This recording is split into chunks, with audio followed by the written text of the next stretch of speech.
Okay, well, we're both on. Good morning, everyone. My name is Lisette-Anne, www.lisette-anne.com, and I'm joined today by the beautiful Victoria Comiskey from Dublin, Ireland. Hello. And today we're going to talk about Beltane, if I pronounce it right. I've been practicing all week because I keep saying Beltane or Beltane in English, and Victoria so kindly explained that it's Beltane, I think, but then I don't have the Irish accent.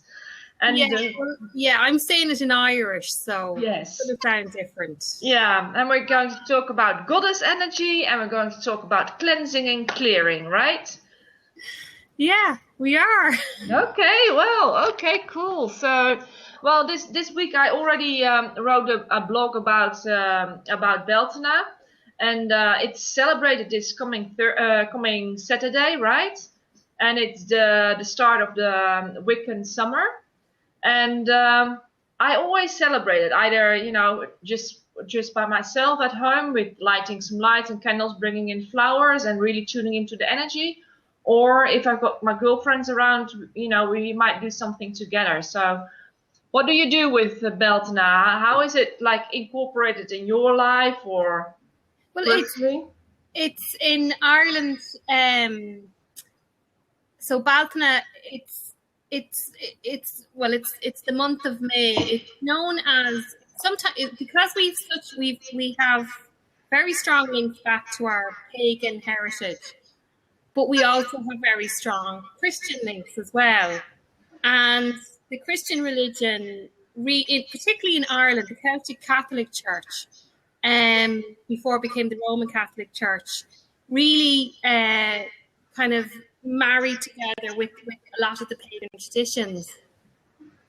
So May is known in Ireland as the month of Mary. So Yes. There's a lot of. Can you hear that echo at the phone? Yeah, on your side, yeah. But I can still hear you, but there is an echo, yes. Yeah. So it's known as, I'll just shut down a few things and see if that makes a difference. It's known as the month of Mary. And what was really interesting when I was a little girl, and don't ask me where or how I picked up this tradition. It's just a tradition that a lot of little girls had. We used to build May altars. And it was a very personal thing. It wasn't, you didn't do it with your mother, you didn't do it with anyone else. You find a little alcove or a little space. Maybe it might be in a hedgerow or beside a stream or in a tree. And every day you go and you give some offerings. And I remember I had a statue of the Virgin Mary. So it's funny how you have a mix of traditions in there. Yeah. And I think what was happening was I was tapping into that lovely goddess energy that comes to the fore in May. It's a very kind of inner, intuitive, feminine energy, I think. Yes. Yeah, that's really, really lovely. And then in Ireland, there's lots of different traditions that they had as well. It was very much preparing for the summer, and they would light bonfires and they drive the cattle between bonfires. Now we know that was a way of getting above things. Now you're sort of breaking up. I heard the kettle, and now your voice is gone. So Inga said, "Do you have some headphones?" Maybe. So yeah, it all you had the maypoles with the young virgins, doing the ribbons, dancing around it, and of course the bonfires, and then the green wood marriage, and then the marriage that would last for a year and a day. And in some states in the United States, it is a legal marriage, the hand binding. And it's called the hand binding because a high priest or high priestess binds the hands together of the couple, and with like a silver cord, and then that marriage it's in all of the world. It's not legal except for a few states, and then it has to be certain rules and regulations. And it's really lovely once you start digging into the whole thing of, how it works, Beltane. I mean, I think many people, if you are into the books of Marion Zimmer Bradley, the Avalon series books, you can read a lot about Beltane in those kind of books too. What kind of, can you hear me, Lisette-Anne? Yes. Brilliant. That's a lot better. I can hear myself. Or not hear myself. What kind of, how is it celebrated where you grew up? What's the connection? Not at all, because I grew up in a so-called Bible Belt, no disrespect, but paganism and Wiccan, and it was just not done. Just something that came into my personal in later life for me. When I started, first of all, I started working with angels. When I started working with Doreen Virtue, and I took her courses. And because Doreen Virtue has such a goddessy energy, and then, she talked about goddesses and fairies and stuff like that. So I grew from angels into fairies, into nature spirits, into goddess. And now I actually work a lot with goddess energy. I'm teaching on Beltane Saturday. I'm teaching a goddess workshop. So, and I channel goddesses for work, and I do readings, goddess readings, and I do healing and cleansing and clearing with goddesses, because every single type of goddess has got a specific energy and a specific healing power, for example. So that's how I come to work with it. Besides angels, I just love working with the feminine energies. So what are you doing on Saturday? What's the goddess workshop? Well, I'm doing, I do celebrate Beltane. And of course, I explain what Beltane is, because some people might not know. And then I'm going to invoke one at a time 6 different goddesses during the day. And we're going to go in and out of meditation, and I'm going to channel the messages from that particular goddess. So I've got Goddess Kali coming, and Guinevere, and Mother Mary, and Setna, and who else? I've got a few lined up, so that's going to be really cool, to experience different kind of energy. Every single goddess got a different message, so to speak. So yeah, it's going to be really nice. Kali is very different to Mother Mary. Oh yeah, so, absolutely. Yeah. So, and that's, I think, what's fascinating about them, as well, is they show so many different aspects of the divine feminine, of the power of femininity. Yes. Yeah. So what is it that you love about the goddesses? What have they brought? What have they brought? Well, just what you said, it touches all the different aspects of being a woman.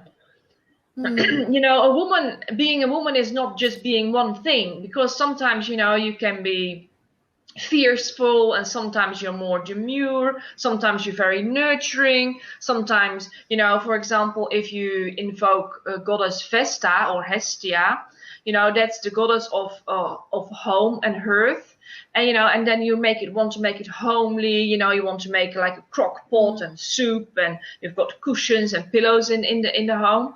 But if you invoke goddess Aphrodite, for example, you're all sensual and sexual, and you're going to, as soon as your partner walks in the door, you jump towards your partner, so to speak.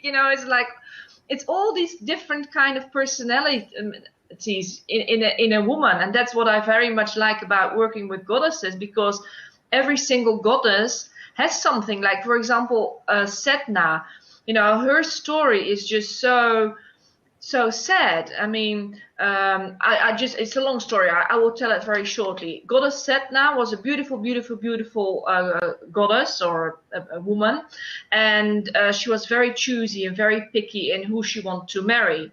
And then her father said, well, it's about time you get married. The first person who walks in the door, you're going to get married to. So this guy comes in, and he looks all gorgeous and very handsome and very beautiful. And so she doesn't particularly like him, but you know, she had to marry him. So he whisks her off to his country. He takes off his masks, and he turns out to be a seagull, like a bird man, a seagull. And he treats her very poorly, like really bad. He abuses her, mistreats her, beats her.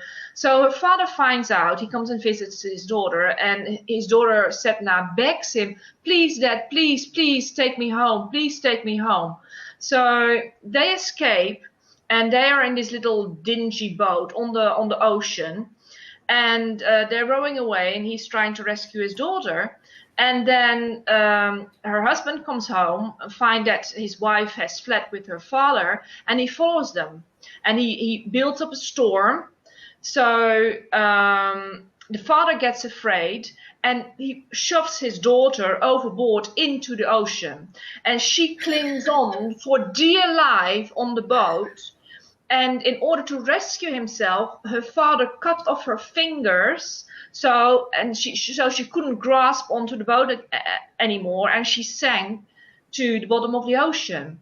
And the story goes that all her fingers became sea life. They became the whales and the seals, and you know, all the sea creatures. And because she had beautiful, beautiful, beautiful hair, you know, and she basically, to put it bluntly, you know, she's on the bottom of the ocean, very hacked off, very pissed off. And in northern cultures, when the sea gets really rough, she can say, "No, I don't want you to fish anymore, and I'm not going to, you know, make sea life grow, so fishermen starve." So the only way to sort of satisfy Setna is if they call upon a shaman, and he goes into trance, and he goes to the bottom of the ocean, and he takes a comb with him, because, you know, her fingers are cut off, so she can't comb her hair anymore. And the shaman goes in trance, goes down, combs her hair, and when it's all flowy and not entangled anymore, you know, she relaxes, and she say, "Okay, you know, okay, you can start fishing again." And then the shaman comes out of trance and tell the Inuit Indians or Inuit Eskimos that they have Setna's blessings, and then they can go fish again. So, but Setna is basically once, you know, as it's a woman scorned, you know, and Yeah. many women have been there, you know, being taken advantage of by men, being abused, being verbally abused or physically abused, and she portrays that kind of energy. So Kali or Guinevere or Aphrodite or Setna, they're all different parts of the feminine being, basically. Yeah. So that's was still a long answer to your question. I haven't heard that story before, and it's a lovely story, and I'm going to think some more about it, because I think there's a lot to it, and there's it is making a state. I'd love to know the kind of the origin of it, the origin myth behind it, and what it's. I'm sure there's lots of layers to it as well. Yes, absolutely. There are many layers to it. Yes. Yeah, and there's so much there around, the kind of the subjugation of women. Yeah. And, you know, okay, she's on the bottom of the floor, but that's what, you know, the sea floor, but that's when she comes into her own power as well. Yes. So it's very interesting. Yeah. And I think hearing you speak about the goddess is one of the things that I kind of realize is all the different aspects. Like, as women, we do, and men do as well, but we have, I think, as a sex, we're more, there's more attempt to control us, perhaps because there's aspects of us that are quite uncontrollable. Yes, they are. Yeah, absolutely. And I think when I listen to you speak, it's what comes across is the goddess aspects, the different goddesses, gives us permission to be all of who we are. Yes. And I think that's uniquely feminine in that we are changeable, we are mercurial, we're like the weather. Yes. We experience, you know, I think that's very much feminine energies. We experience. Yes. You know, we feel, we sense, we experience. And so it's a little bit like the ocean or the tides. It, you know, it changes and it moves. It reacts. Absolutely. You know, which is part of the beauty of it all as well. It's the beauty of the feminine energy. So yeah. I wish I was going to your workshop on Saturday. Well, I'm teaching it in Dutch, so unless you learn how to speak Dutch before the weekend. Maybe not. Yeah, you know, but that's what I'm going to do. Talk about the goddesses and then different layers and what it might touch with the people, inside of them, and then really do the healing and then do the channeling. Because once I clear my mind and I just sit down. And then, I invoke the goddess, she comes through me and I channel, their message. And then we'll just see what happens. So it's very, it is, my workshops always got like a certain structure in a way that I know that which goddesses I'm going to invoke, but I don't know what they're going to say, right? I mean, I don't know what messages I'm going to channel. So, it's structure, but then again, it can go all ways. So that's, But that's when the magic and the fun happens. I know when, it does. When you kind of, and it's lovely to trust as well. I think. Oh yeah, absolutely. That really opens things up. Yeah, it's a bit like a blab. You never know if you're going to get online. And what is going to happen in a blab. Yeah. Well, I was very patiently sitting waiting elsewhere in Blabland. Yeah, Blabland. Yeah. So what are you going to do? Are you going to do something personal on Saturday, or are you? So I'm starting it off on Sunday, and I'm running a course. So I'm doing 7 days, and it's a lot of the work that I do is around letting go, clearing, cleansing, and so this time of the year is a perfect time to do that. And it's a bit like, I'd liken it to, this is me, the kind of the farmer, having grown up on the farm. All my analogies are to do with that. And I suppose Maytime is very much, Beltane is very much an agricultural festival as well. So in May, if you think about clearing, that it's a time where you look and you see, okay, what have I planted this year? What are the wishes, the goals, the desires, the dreams that I planted this year? What plans did I put in action this year? And the same as you do with farming, it's well, what's my stock doing? How are my animals coming along? How are my plants coming along? My fruits, my vegetables, and you look to see, well, what needs to be cleared? What space do I need to make? What do the animals need to be defleed? Yeah. For instance, we won't go too deeply into that now. No. The same with the plants, the trees, the bushes. What's their health like? Do they need any extra nutrition? Do they need weeds pulled from around them, space to grow? Yeah. So the 7 days are very much about that. There's kind of techniques that you do each day. It's 20 minutes each day, and there's techniques that you do each day that facilitate that process. That allow your. Is it like a webinar? You're hosting a webinar during 7 days, or how are you doing it? No, it's a course that people. It's all self-directed, and they bring themselves through. So there's simple directions each day, but it's done in such a way that you connect in with the energy of the day, particularly the beginning. Yeah, where you're clearing and cleansing. Yeah, I don't ask everyone to have a shower every day, but it's. Yeah, it's good practice. Yes, okay. And then there's a couple of Irish rituals that I'm going to teach people as well. Oh, that's lovely. So how could Yeah, people, to do. if people watching like live or the replay, how could people sign up for that? Do you have like a link or? I do have a link. The link is there on the right-hand side, so people can go in and have a look there and read a little bit more about it, and there's directions on how to sign up for it as well. And then for myself, so I'm going to be doing that myself as well, because it's really nice just to take 7 days every now and again and just clear your heart, your mind, your energy of stuff. Absolutely. Get recentered and refocused as well. And then I'm going to go and do what I used to do as a child and create my May altar, and just connect in with that lovely goddess energy that you spoke about.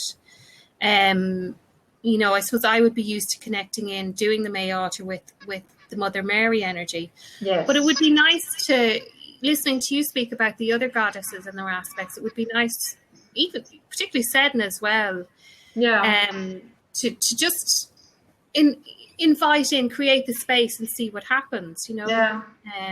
Well, who comes in. There is a goddess webinar coming up in a couple of weeks, so. Oh, excellent! I'm going to. It's already in back of mind. I'm already, you know, writing this stuff. But I first thought I'm going to do it with the Dutch audience, and then, you know, it's coming out on webinar. I'm doing it live here with, you know, physical people, and then it's going to be in a webinar, and it's going to be unrolled in Dutch and in English. So it's. Excellent. I'll keep you posted.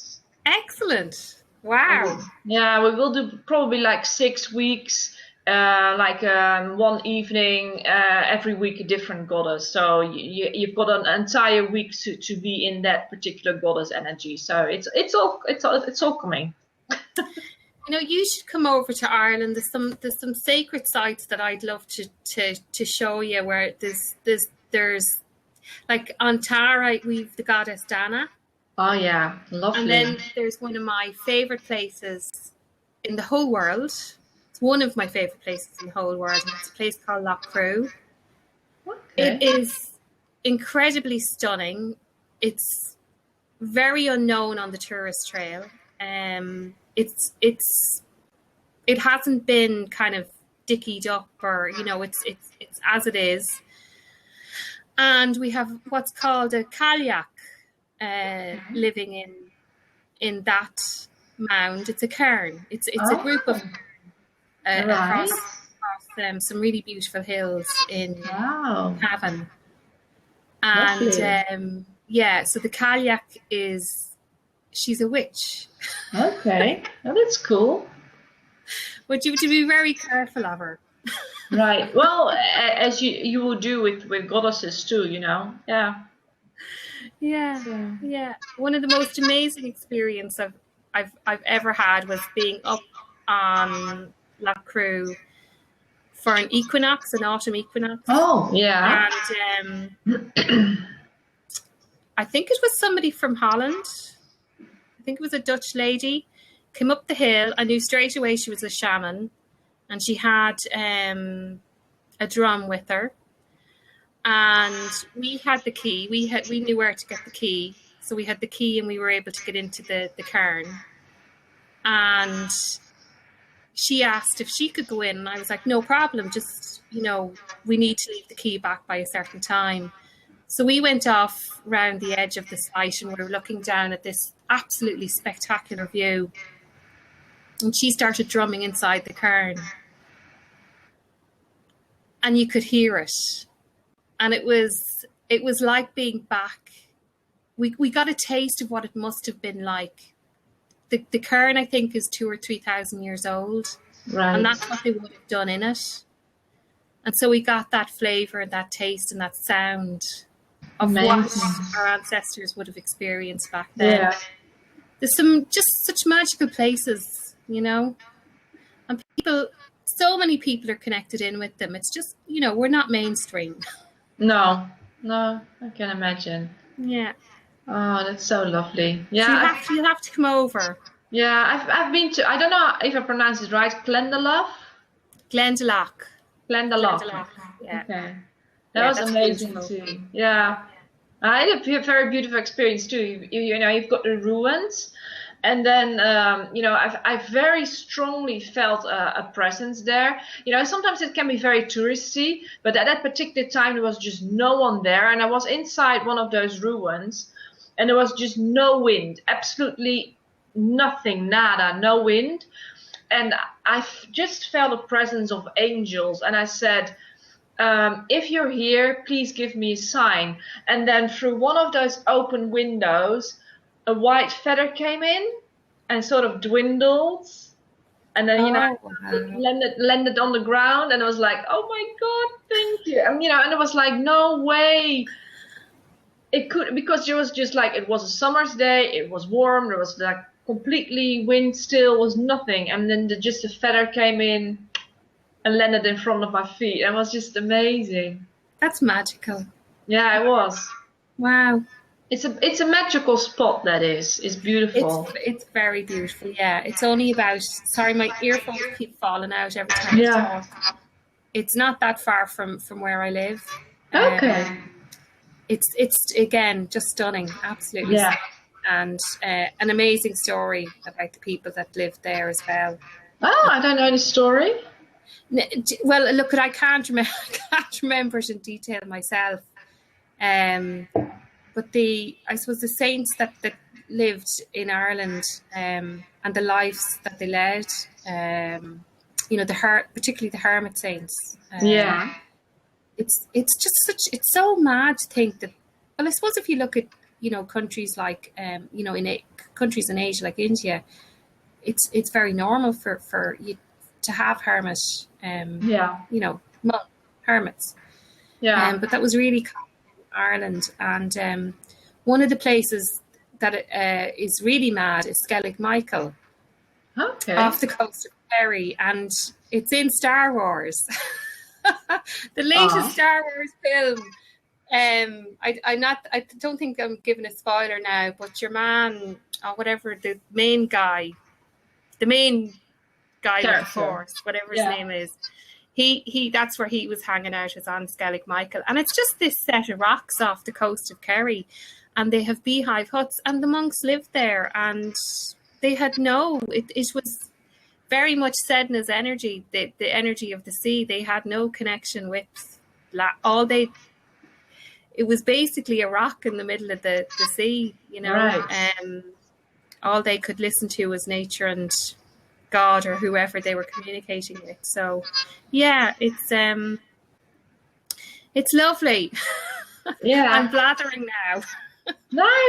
It's just, when you're there, or you're being there, you can instantly take yourself back to that situation, and and then you feel how it's feels like over there. So yeah, that's cool. Yeah. Oh, that's lovely. Some really special places. Yeah. Yeah.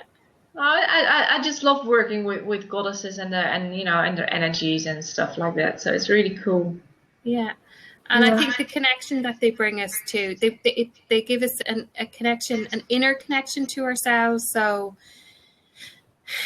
that creation inspired place that exists within us. Yes. And then an outward connection to the land. So, and to nature and to what's beautiful. Absolutely. Yeah. Oh, lovely. So, have we anything else to talk about? Well, time flies if you look at the time. I know. It goes by so fast. So, before we sign off, is there anything else you would like to share with people, either online or people who are going to watch the replay? Not at the moment. I'm going to be making introducing a couple of new things into my business, into my service, but I'll be talking about that again. I wonder, does anyone else have any questions? Anyone that's online, if they want to type it in the message box. Or the message box, yes. Or if anyone wants to come on and say, can people come on and say hello on Blab? They can, can't they? Yeah, they can. I mean, at the moment I've got the seat locked, but I have to. Also interesting even for a man. Would you like to come on, Alessandro? Then I can unlock the seat and we can get a guy's perspective. Yeah, that would be great. So next time. Okay, that's cool. Anyone else wants to come online?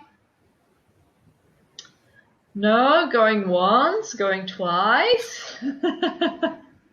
Oh, I see Alessandro has written Mercury in retrograde. Great. Yeah, that's when we couldn't come online. Yeah. I think it might have been Kali. Could be. Well, Kali's energy, I mean, I really, sometimes when you work with goddesses, it's like really you have to be careful what you wish for, because you might get it. Because when I was still living in my previous house, my village, I was starting to develop the webinars and the seminars and the workshops for goddesses. And my thing was, I'm going to do one goddess at a time. So I started with goddess Kali, because she's the goddess of beginning and endings. But I always tell people, I put it like in a blog, for example, I put a warning: don't read this aloud if you're unclear of, blah blah. If you don't want any changes, if you want your life to change, it's okay. And then I did a ritual. For example, one of the rituals is she's very much into any flowers that are red, like a hibiscus, which we don't have in Holland. So at the moment I had a red rose, and you have to like sacrifice it, offer it, and you have to bury it in the garden. But in Holland, it's raining a lot. So I had this huge flower pot, and I did the ritual with the incense, and I invoked her, and I buried the rose inside a flower pot in my home. And it's all about, she is like very, very fierce, and she is all about basically cutting out anything and everything that is less than 100%. She only keeps in your life what is 100% good for you. Anything else, whether it's your relationship, whether it's a partner, even if you're like married or whatever, if that person is not 100% fit to you, yeah. And it goes with everything and anything. So once you start invoking Kali, you have to be very, very prepared to also take the consequences, because she might want to make you move house, and then before you know it, you're on the other side of the country in a place you don't know, or she makes you all of a sudden start clearing and cleansing your house, and you're having jumble sales and getting rid of clutter and stuff. She's a very, very fierce energy, and she's absolutely adorable and lovely, but in a very fierce way. She is just feisty, and when you see her typical drawings of her, she's got chopped off heads with dripping with blood she's got many different arms. So she's got swords, she's got knives. Of everyone, she's got necklaces of dried, shriveled heads around her, as how you call it, as pendants, or teeth. She might have killed people, and then she's got teeth. They're like draped around her, and it's like all very gory. But she's absolutely beautiful if you need to kick up your butt, so to speak, you need to keep going in your business, in your personal life. Yeah, I think if you're really, really stuck, like, and if you're just at that point where it's like, look, I don't care how uncomfortable the change is going to be. I just, I want to. I want this. I just want to move it, change it, sort it. I love her because she's so fierce, and she's brings the crystal clear truth to everything as well. But again, invoke with caution. Yes, absolutely. Yeah. That's different with Mother Mary. Mother Mary is for miracles and love and sweetness and kindness, and invoking Mother Mary, you also get miracles like with Kali, but in a totally different way. For me, at least, Mother Mary, she's got so much compassion, and she's got such a big heart and so much love that she also gets you there, but in a more gentle, compassionate. Yeah. Well, I do think Callie is. I think she's compassionate because she does it so quickly. Yeah. It's like, you know, she pulls the plaster off. Yes. Yeah. Absolutely. You know? Whereas Mother Mary might kind of, you know, sit down and talk to you for a little while, distract you, and then, you know. Yeah. Yeah. Yeah. Kali swoops in, you know, and then she says, "You want it?" Gone. And then you think like, "Oh my God, what did I ask?" Well, and then it's already done and over. So yeah. That's it. Yeah. Yeah. Oh, fascinating. Yeah. I know. You'd have to do a workshop in English then for me. Okay. I will let you know when it's online. Yeah, I could talk about goddesses for hours because they're all so special to me, and I just love them. I just love them. Yeah, you can see that. Yeah. I also in the past taught a workshop about ascended masters and gods, you know, like for example Apollo, you know, like really get into your masculine energy and stuff like that. But yeah, I know goddesses is just a part of, I know, it's a part of me. You are a goddess. You're channeling that, and I think as women we really need to own that it's. I remember somebody describing it at one stage, kind of, you know, women were above men, and then it became men above women, and then we've tried to be equal, but women have become men to try and be equal. Yeah. And now it's about being divinely masculine, divinely feminine. Yeah. Both are different and the same. Yeah, absolutely. And to be unafraid to be feminine, to be unafraid to have all of its aspects as well. Yeah. You know, so and I think we need that now. We need that energy to come through. You know, this phrase in business, it's called soft leadership. It is a new phrase that's coming through. So businesses, particularly corporations and multinationals, are recognizing the value of soft leadership, and soft leadership is goddess energy. That's what it is. Okay. It's just in a vernacular that's, you know, easily understood. Yeah. Wow. Okay. No, I never heard of that before. So yeah. Nice. Yeah. Cool. Very good. Okay. Well, we're 45 minutes now, so we better sign off and let everyone go. And well, thank you first of all, Victoria. It was a lovely blab again. Yeah, thank you, Lisette-Anne, and thanks for your patience as well. Oh, with me trying to get on at the beginning. that's fine. I start blabbing and then, you know, I just do my stuff and whatever. That's fine. Okay. All right, and thanks. Oh, Inga says, what about a card reading? You called me out there. My cards are over there.